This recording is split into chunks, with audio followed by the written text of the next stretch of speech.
हमारे चैनल को सब्सक्राइब करें और बेल आइकन दबाएं। हाय, मैं हूं शिवाजी साटम और आप मुझे एसीपी प्रद्युमन के नाम से जानते हैं। For more episodes of CID, subscribe to Live Crime and hit the bell icon. अबे आनंद, आनंद। हाँ? अरे क्या हुआ यार, क्यों यूं मुंह लटका के बैठा हुआ है? कुछ नहीं। अरे तो चलना, चल नाचेंगे। आहा, आहा, अरे नहीं आहा। यार, तू एंजॉय करना भाई। लेकिन क्या हुआ यार? बस यार।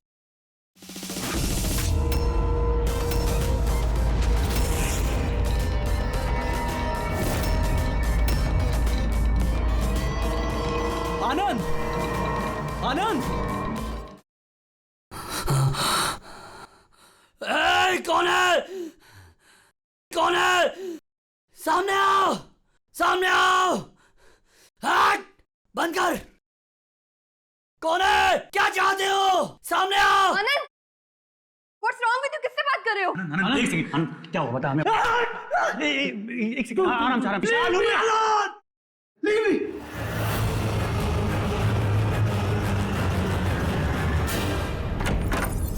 आनंद, आनंद।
सर, क्राइम सीन पे ही हम लोग।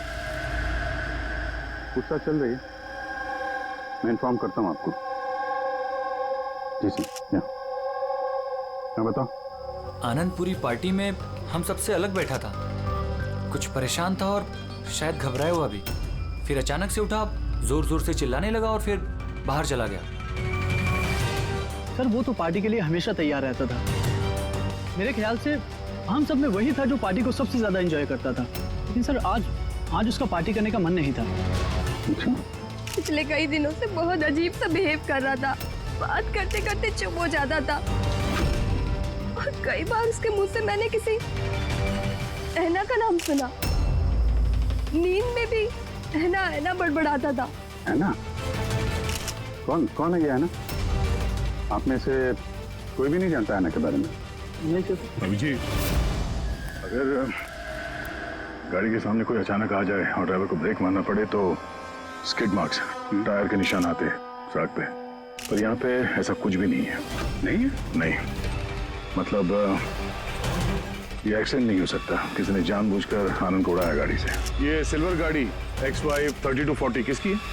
मेरी है सर। पर सर मैं पूरी रात पार्टी में ही था, मैंने कुछ नहीं किया। गाड़ी की चाबी का? मेरे पास है। लो। चाबी तो इसके पास थी, तो गाड़ी कौन चला रहा था? गाड़ी आनंद को उड़ाकर वहां वो जाके खड़ी होगी। दोबारा से खोलने का कोई निशान नहीं। तो जितने भी यहाँ है ना, इनमें से कोई तो है जो झूठ बोल रहा है। सबको ब्यूरो लेके चलते हैं। राजू, तुम्हारे दोस्तों का कहना है कि आनंद की अचानक पार्टी छोड़ जाने के बाद तुम भी अचानक से गायब हो गए पार्टी से। क्यों?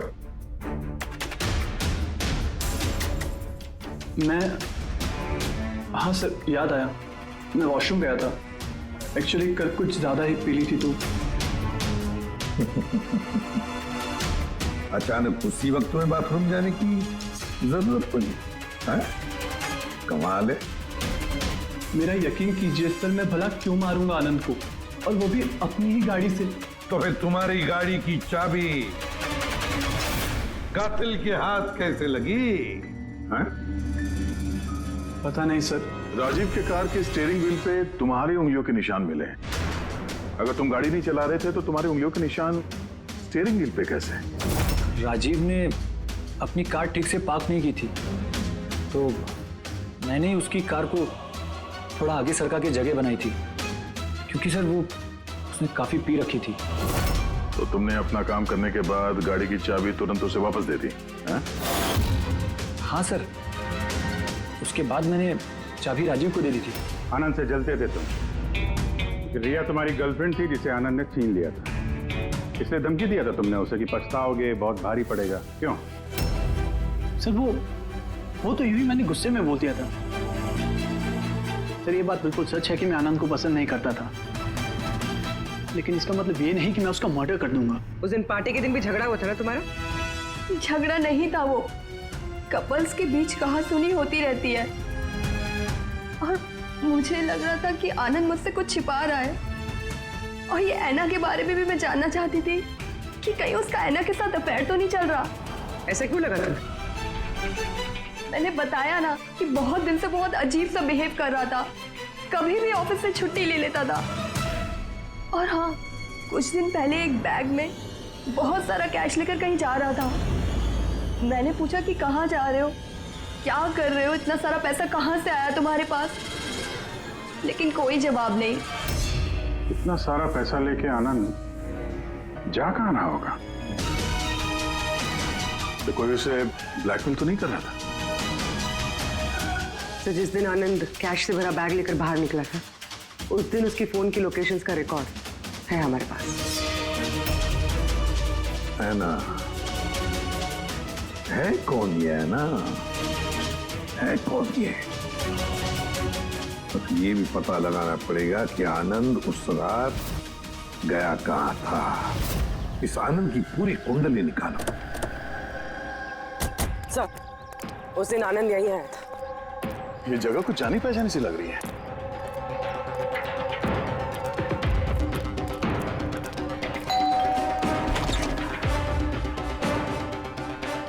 यस, आनंद को जानते हैं? आनंद? ये आनंद। मैं किसी आनंद को नहीं जानता। ऐना यहाँ रहती है? ऐना? अब आप? सीआईडी।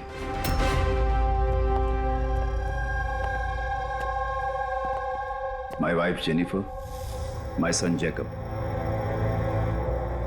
सर आप ऐना के बारे में क्यों पूछ रहे हैं? हम ऐना से बात करना चाहते हैं। वो यहीं रहती है ना? सर 5 साल पहले एक रोड एक्सीडेंट में ऐना की मौत हो गई। एक्सीडेंट? जी, किसी कार ने टक्कर मारी और वो टक्कर मारने वाला भाग गया। सर, आनंद के केस में भी ऐसा ही हुआ था। कहीं दोनों एक्सीडेंट्स का कोई कनेक्शन तो नहीं? क्या आनंद से कभी मिले नहीं आप? कुछ समय पहले वो आपसे मिलने के लिए यहाँ पे घर पे आया था। नहीं सर, ऐना के जाने के बाद यहाँ कोई नहीं आता। झूठ, वो मरी नहीं है, जिंदा है। मेरी ऐना जिंदा है। रिलैक्स जेनी, रिलैक्स, चुप हो जाओ। सर, ऐना के जाने के बाद मेरी बीवी सदमे में है, इसलिए आप इसकी बात पर ध्यान मत दीजिए। नहीं, मैं सच कह रही हूँ, मेरी ऐना मरी नहीं है, वो कहीं नहीं गई है। वो मुझसे मिलने आती है, अपनी माँ से बहुत प्यार करती है वो। सर मैंने आपसे कहा ना कि मेरी बीवी सदमे में है, आप इसकी बात पर ध्यान मत दीजिए। ये कुछ भी बोलती रहती है। अच्छा, अगर मेरी बातें बकवास लगती है तो ये देखो, आप भी देखिए, ये मेरी ऐना है। ऐना है ये मेरी, कुछ दिनों पहले ही मुझसे मिलने आई थी। मेरे पति की तबीयत ठीक नहीं रहती है ना, कुछ काम नहीं करते हैं ना वो, इसलिए ऐना ही तो घर खर्च के लिए पैसे छोड़कर जाती है यहाँ। सर, ये आनंद आया था यहाँ पे कैश लेकर, कहीं ये उसकी बात तो नहीं कर रही है? पैसे किसी बैग में लाए थे उसने? नो सर, 2 बॉक्सेस में। दिखाइए। जी।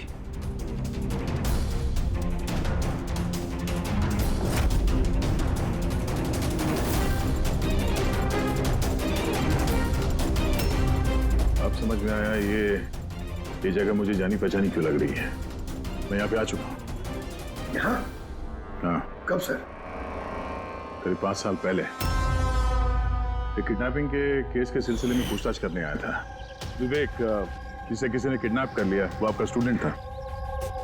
उसके बारे में कुछ सवाल करना है। बहुत अच्छा लड़का था, बस वो ठीक हो और जल्दी घर आ जाए। कब से जानती हैं आप विवेक को? अभी कुछ महीने पहले मेरे पास ट्यूशन्स लेने आया था। और आखिरी बार कब देखा उसे? उसमें कोई चेंज नजर आया उसमें? मतलब कोई ऐसी बात जो आपको अजीब लगी हो? अभी कुछ दिन पहले मैं उसके घर गई थी, तभी तो सब ठीक था। फिर अचानक ये किडनैपिंग की न्यूज़। अगर उसे कुछ हो गया तो सर प्लीज आप उसे ढूंढिए प्लीज। है ना, प्लीज संभालो अपने आप को। डोंट वरी, विवेक सही सलामत वापस आ जाएगा। विवेक की फैमिली ने किडनैपर्स को फिरौती की रकम दे दी और उसके बाद वो घर भी वापस आ गया था। लेकिन किडनैप किसने किया था उसे ये आज तक पता नहीं चला। इतना तो मुझे भी याद आ रहा है कि उस किडनैपिंग के दौरान ही ऐना का एक्सीडेंट हुआ था। पर मेरी समझ में एक बात नहीं आ रही है कि ऐना इतनी रात को उस सुनसान रोड पर गई क्यों थी? उसे तो उस वक्त घर पर होना चाहिए था डिनर के लिए।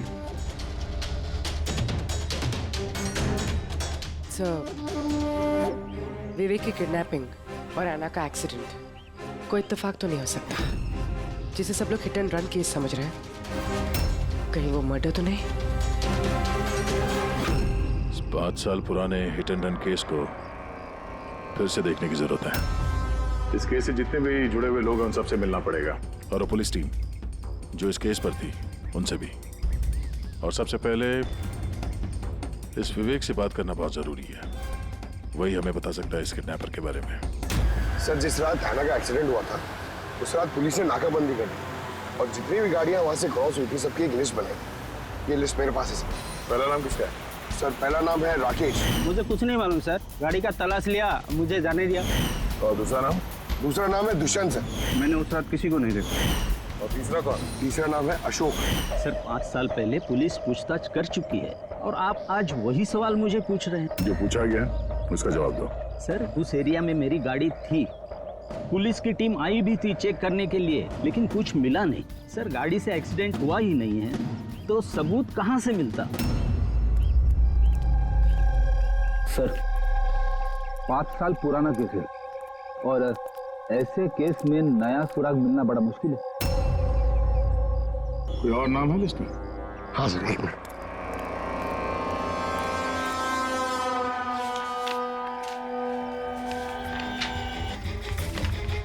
ये सर, ये Paresh, plot number 21 Shastri Nagar Mulund. Plot number 21 Shastri. ये तो वही एड्रेस है जहां 5 साल पहले आनंद और उसका परिवार रहता था। तो कहीं ये परेश आनंद के पिताजी तो नहीं? मतलब आनंद के पापा की गाड़ी वहां पर थी जहां पे ऐना का एक्सीडेंट हुआ। अब देखना ये पड़ेगा कि गाड़ी कौन चला रहा था, आनंद या उसके पिताजी परेश। 5 साल पहले ऐना रोड एक्सीडेंट में मर जाती और 5 साल के बाद अब आनंद मर जाता है सर रोड एक्सीडेंट में। इन दोनों मर्डर्स में सर कोई ना कोई कनेक्शन जरूर होगा। बड़ा वो बहुत मुश्किल घड़ी थी हम सबके लिए। आज भी याद करता हूँ तो कांप जाता हूँ। मेरे बेटे को नई जिंदगी मिली है, वो घर लौटाया है, ये बहुत है। क्या जरूरत है फिर से उन बातों को दोहराने की? जरूरत नहीं होती तो हम लोग यहाँ आते नहीं। हम लोग विवेक को ज्यादा परेशान नहीं करेंगे, बस कुछ एक सवाल हैं जो हम इनसे पूछना चाहते हैं। देखिए, विवेक पर उस घटना का असर अभी भी है, इसलिए हमने उसके लिए एक काउंसलर रखी है। जी, मैं सोनिया सर, विवेक की काउंसलर हूँ, उसकी मदद कर रही हूँ इस भयानक हादसे की यादों से निकलने में। पोस्ट ट्रॉमेटिक स्ट्रेस डिसऑर्डर के पेशेंट्स कैसा महसूस करते हैं आप लोग तो जानते ही हैं।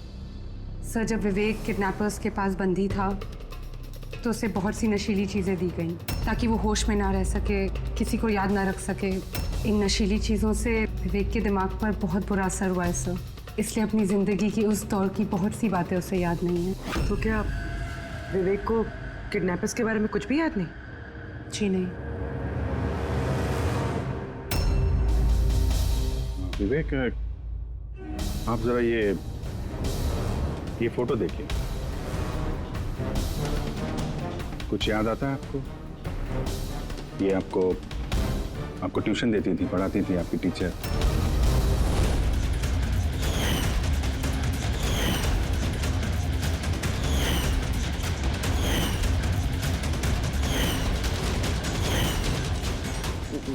ये वहां थी, खिड़की के पास।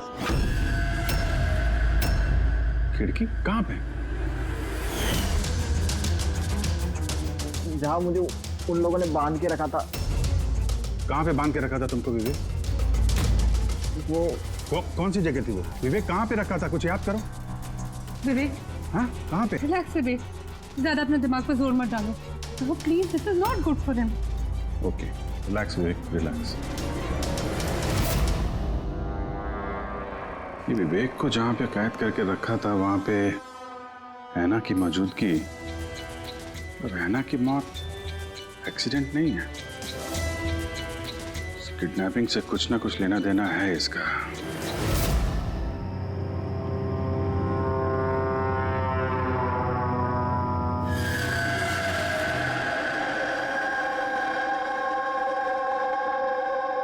पंकज, एक बात समझ में नहीं आ रही है।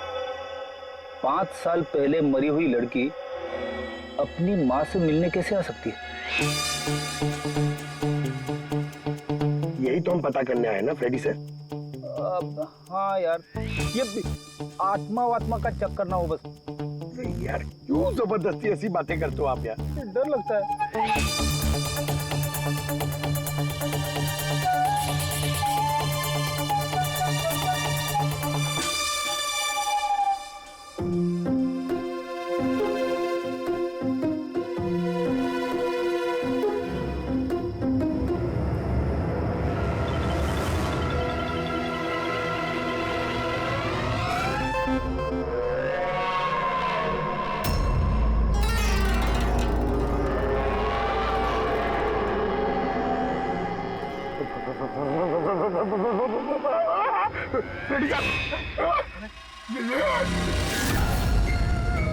ऐना की आत्मा।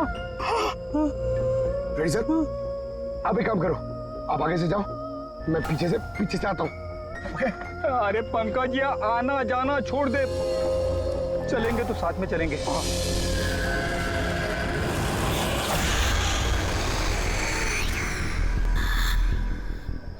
लड़की से डर रहे हो? सर क्या बात कर रहे हो आप? अरे चुप रहे, वो लड़की की आत्मा है, समझे?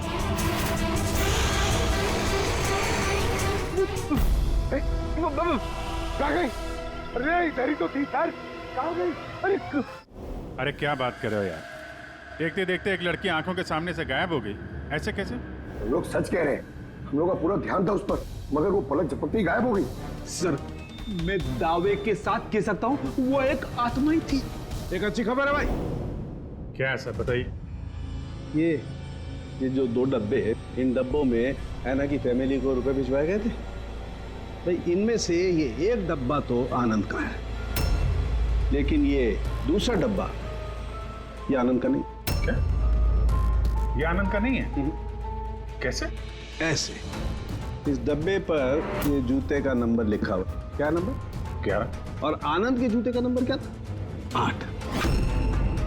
तो अब ये जूता आनंद का तो नहीं हो सकता, और वो रहता भी अकेला था, तो ये भी नहीं कह सकते कि किसी फैमिली मेंबर का होगा। डॉक्टर साहब, ये भी तो हो सकता है कि आनंद ने ये बॉक्स कहीं और से लाया। हो सकता है, दया जरूर हो सकता है, लेकिन भाई अगर आनंद ये बॉक्स कहीं और से भी लाया होता तो आनंद की उंगलियों के निशान तो इस डब्बे पे होते ना। आनंद की उंगलियों के निशान है ही नहीं इस पर, तो फिर। तो ऐसा बोलो ना सर, घुमा फिरा के बोलो यार। सालू क्यों ना यार। मतलब सर कोई और भी जिसे ब्लैकमेल किया जा रहा है? इसका मतलब है ऐना के परिवार को कोई चोरी छुपे मदद करने की कोशिश कर रहा है, लेकिन क्यों? कहीं ऐसा तो नहीं कि वो अपने आप को ऐना की मौत का जिम्मेदार समझता है और इसलिए? हो सकता है। अच्छा डॉक्टर साहब, ये जो बॉक्स मिला है 11 नंबर वाला, इसमें से कुछ और मिला? आपको कुछ बता सकते हैं? हाँ, ये कंपनी का एक कागज था जो चिपका हुआ था, सब कुछ तो फाड़ दिया है, लेकिन इस पर ये 2 अक्षर लिखे हुए SH। इस बॉक्स पे ये बार कोड तो है, कम से कम ये तो पता चल जाएगा कि बॉक्स आया कहाँ से था। सर पिछले 1-2 महीने में तो हमने सैकड़ों जोड़ी जूते बेचे, फिर कैसे याद रहेगा कि कौन से डब्बे में किस ग्राहक को जूते बेचे थे? तुम्हारी बात सही है, लेकिन ऑनलाइन बिजनेस है ना तुम्हारा, तो किसी ई-कॉमर्स वेबसाइट के जरिए बेचते होगे। जी सर। तो हमें शू बॉक्स पे एक छोटा सा लेबल मिला है, तो तुम अपना रिकॉर्ड दिखाओ जरा, हम चेक कर लेंगे। Sure sir.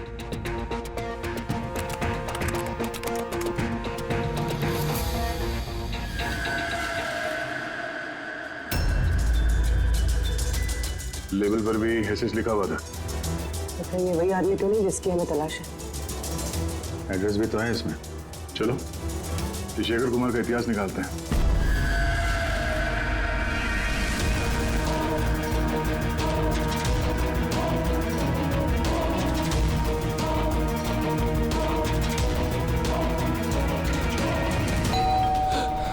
अभी कौन होगा?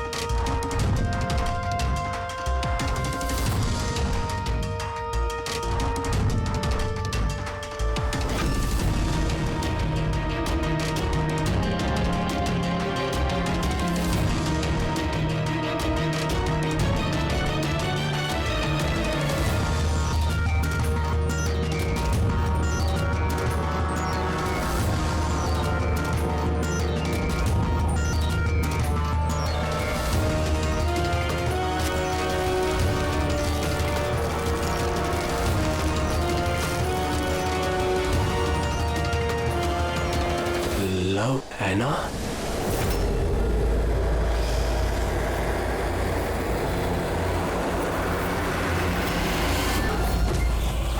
देखो, मुझे मत मारो, एना प्लीज।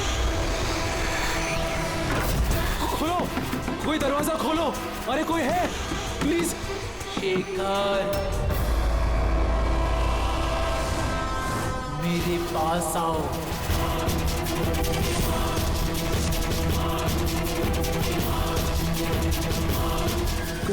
कौन है?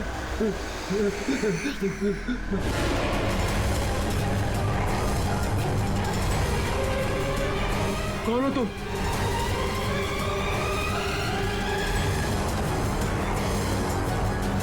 कौन हो तुम?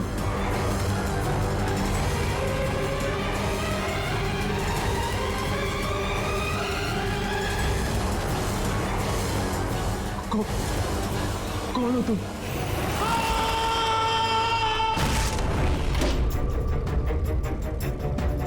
शेखर,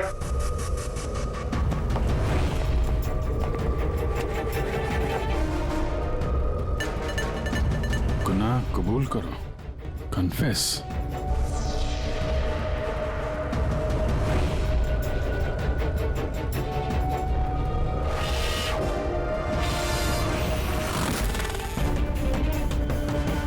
लवाना, ये शेखर कहाँ है?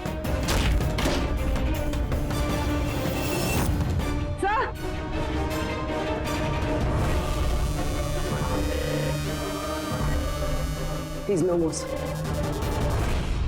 जिसका डर था वही हुआ। है ना, संभालो अपने आप को। आनंद का बॉयफ्रेंड शेखर है ये। पहले आनंद और अब शेखर। सर इसलिए ये पैसे देकर आना की मदद कर रहा था, लेकिन कुछ ना कुछ तो गलत किया है इसने, इसलिए बाहर दीवार पे लिखा कन्फेस, गुनाह कबूल करो। घर की तलाशी लेते हैं, पता तो चले कि आनंद और इस शेखर का आपस में कोई कनेक्शन था क्या।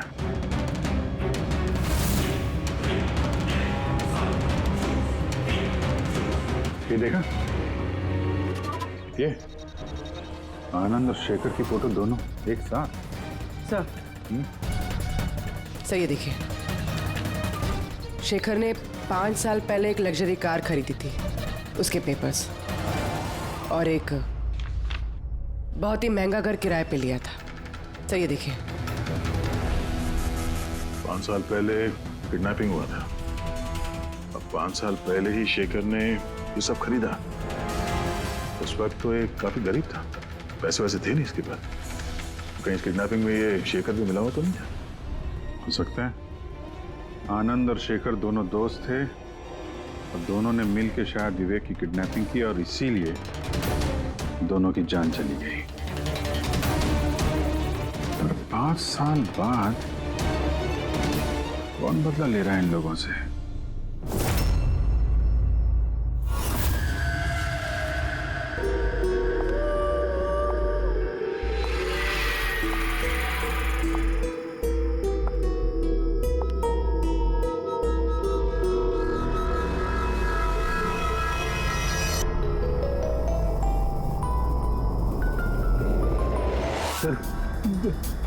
यही वो आत्मा है, लड़की की आत्मा।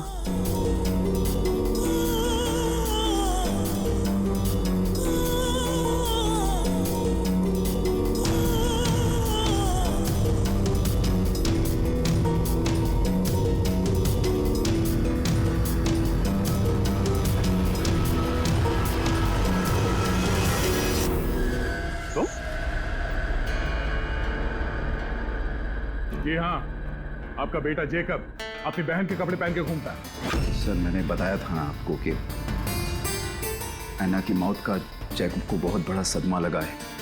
जैकब और ऐना जुड़वा भाई बहन थे। ऐना हम सबका बहुत ख्याल रखती थी, लेकिन ऐना के जाने के बाद जेनिफर हमेशा जैकब से कहती रहती, ऐना होती तो ये होता, ऐना होती तो वो होता, ऐना इस ड्रेस में ऐसी लगती, ऐना उस ड्रेस में वैसी लगती। बस सर, धीरे धीरे ये सारी बातें जैकब के दिमाग में ऐसा असर करने लगी कि वो अपनी बहन की पहचान को ही अपनी पहचान बना बैठा। लेकिन सर मेरा बेटा दिमागी तौर पर जरूर कमजोर है, पर वो किसी की जान नहीं ले पाएगा। अपनी मरी हुई बहन का बदला लेने के लिए भी नहीं। अरे सर इसकी तरफ देखिए तो सही आप। शेखर के साथ करीबी रिश्ता था ऐना का। शेखर कैसा इंसान था, कुछ बता सकते उसके बारे में? सर वो दोनों एक दूसरे को बहुत पसंद करते थे, लेकिन एक्सीडेंट से कुछ दिन पहले ऐना शेखर से नाराज रहने लगी थी, उससे अलग होना चाहती थी। शेखर से नाराजगी का क्या कारण हो सकता है? हो ना हो विवेक के बारे में सारी जानकारी शेखर ने ऐना से हासिल की होगी। उसके बाद उसने विवेक को किडनैप करने का प्लान बनाया, उसने किडनैप किया। किसी तरह से ऐना को पता चल गया होगा और उस रात वो शेखर का पीछा करते करते उस जगह पे पहुंच गई जहां पे शेखर ने विवेक को किडनैप करके रखा था। और किसी कारण उसे वो वहां से भागना पड़ा और वहां सुनसान सड़क पे किसी ने एक कार से ऐना को कुचल दिया। मतलब वो जगह जहां पे विवेक को बांध के रखा गया था वो ऐना के एक्सीडेंट स्पॉट के आसपास ही है। वो जगह ढूंढते हैं जहां पे विवेक को बांध के रखा था। सर जहां पे ऐना का एक्सीडेंट हुआ उसके आसपास सिर्फ यही एक बंद पड़ा हुआ घर है।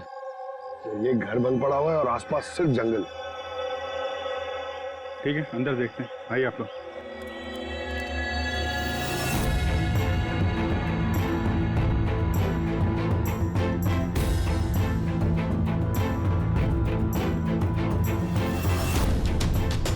विवेक ध्यान से देखो और अच्छी तरीके से याद करो।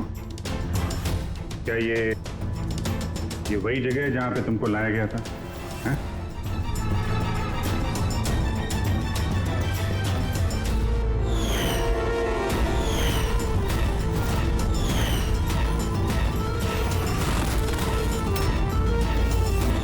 हाँ, यही वो जगह थी। क्या ये दोनों थे यहाँ पर? इन दोनों में से किसी ने तुम्हें किडनैप किया था? नहीं सर, उन लोगों ने ऐसे मास्क पहन के रखे थे, सिर्फ उनकी आंखें देख रही थी। और तीसरा आदमी जो था, तो तीसरा कौन था? उसको देखा तुमने?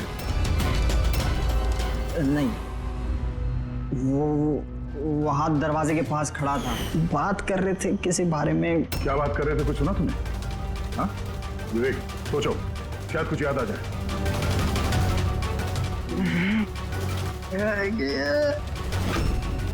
विवेक, It's okay. Relax. Sir, please. कोई बात नहीं, रिलैक्स रिलैक्स रिलैक्स। ओके, आप लोग इसको बाहर ले जाइए, ठीक है? जाओ बेटा।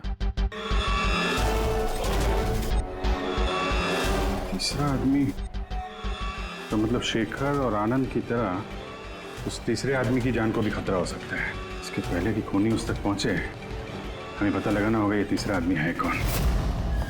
सर, शेखर के फोन रिकॉर्ड से पता चला है कि पिछले कुछ दिनों में उसने एक नंबर पे कई कॉल्स किए। किसके फोन पे? सर, ट्रेस नहीं हो पाया, बर्नर फोन। सर, शेखर ने फोन से अपने सारे मैसेजेस डिलीट कर दिए, मगर हमने रिट्रीव कर लिया सर। पहला मैसेज है, 5 साल पहले का राज कोई जान गया है, क्या करें। दूसरा मैसेज, बहुत बड़ी प्रॉब्लम में हूँ, मदद चाहिए तुम्हारी। थर्ड मैसेज, तुमसे बात करनी है, कॉल मी प्लीज। चौथा मैसेज है, वो चाहते हैं मैं अपना गुनाह कबूल करूं, अब बर्दाश्त नहीं होता। अगर मैं फंसा तो याद रखना तुम भी नहीं बचोगे। अभी जा रहा हूँ ऐना के घर, उसके माता पिता को सब बता दूंगा। विवेक की किडनैपिंग में ये शेखर शामिल था। अगर ये बात शेखर ने ऐना के परिवार वालों को बता दिया था, तो ऐना के परिवार वालों ने पुलिस को ये बात क्यों नहीं बताई? वही तो, पुलिस और सीआईडी से सच छुपाए हैं। कहीं ऐसा तो नहीं कि ऐना की मौत का बदला लेने वाले उसके घर वाले ही हों? मैं सच कह रही हूँ सर, हमारी शेखर से कोई बात नहीं हुई। वो हमारे घर आया ही नहीं। और सच कहती हूँ सर, अगर वो हमारे घर आया होता ना, तो मैं उसे उसी वक्त कहती कि चलो अभी पुलिस को सब बता देते हैं। मैं हमारी बेटी की कसम खाकर कहती हूँ। सर, हमारा यकीन मानिए, सच कह रहे हैं हम लोग।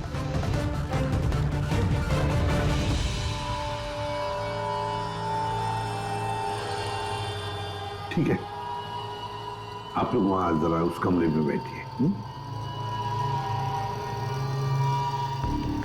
पंकज,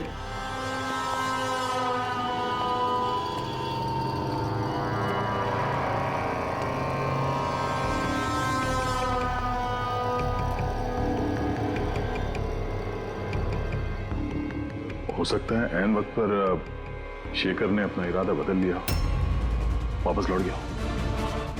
ये हो सकता है कि वो घर तक पहुंचा ही ना, उस तीसरे आदमी ने उसे ऐना के घर के बाहर ही रोक लिया हो, ताकि वो अपना गुनाह कबूल न कर सके।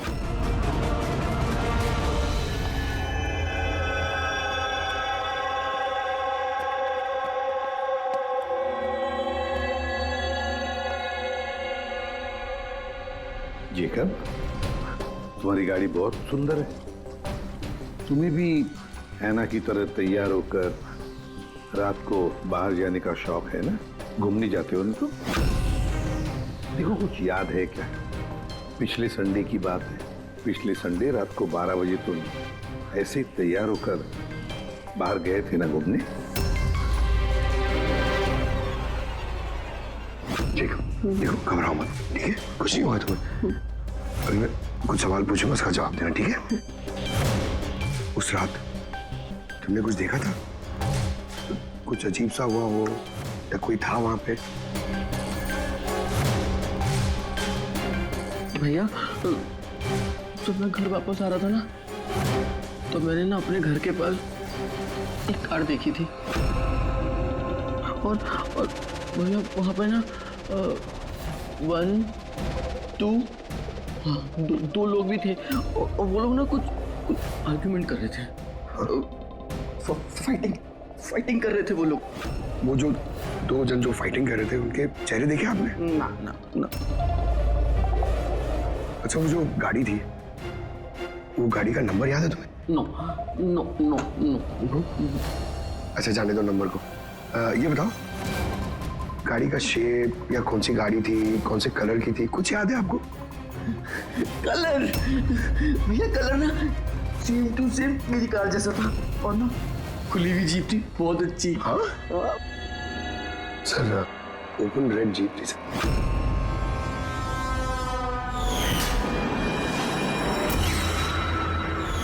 आनंद के एक्सीडेंट के समय जो लोग पार्टी में मौजूद थे उनकी गाड़ियों के साथ एक लाल कलर की जीप थी ऐसी।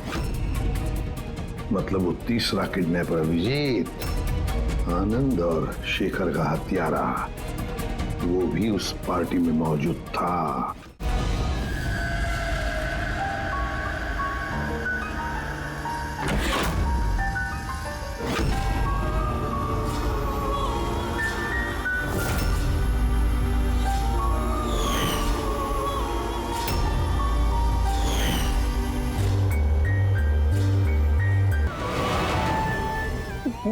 मुझे माफ कर दो, मुझे जाने दो यहाँ से। वो तो आनंद और शेखर ने किया, मैंने कुछ नहीं किया। मुझे माफ कर दो।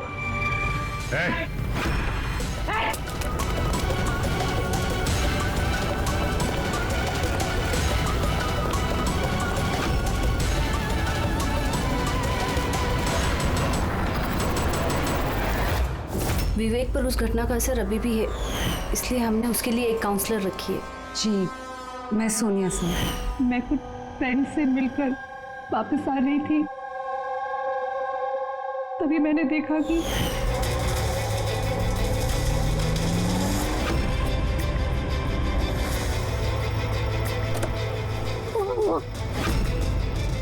कौन है वो? कौन है वो? शेखर। हाँ, आनंद, इस आदमी कौन है?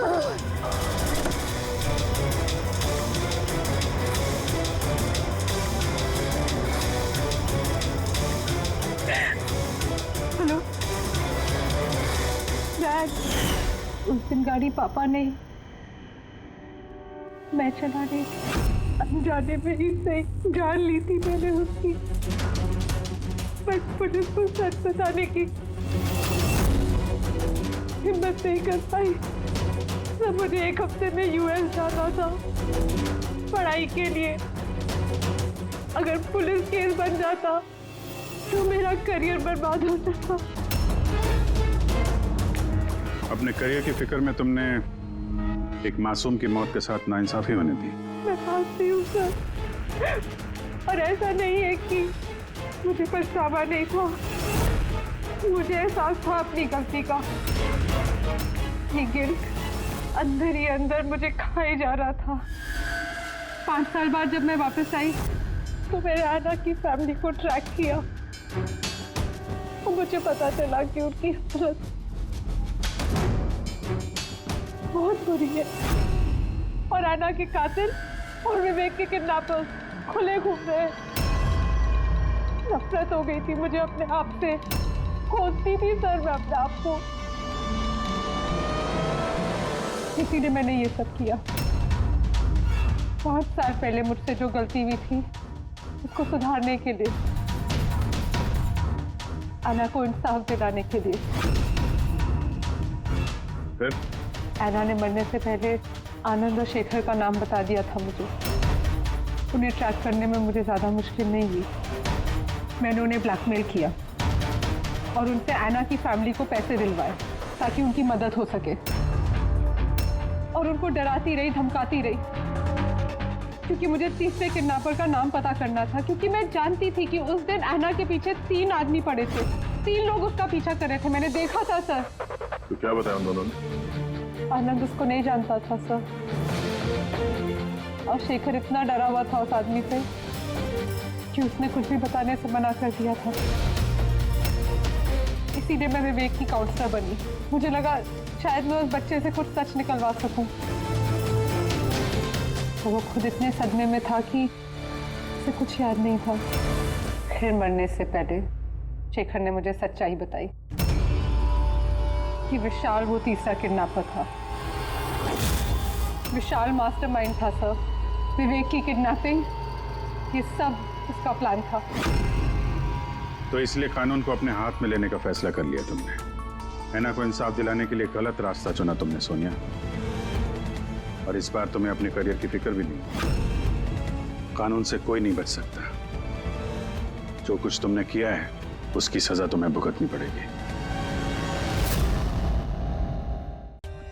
For more updates, subscribe to our channel, click the show links and enjoy watching the videos.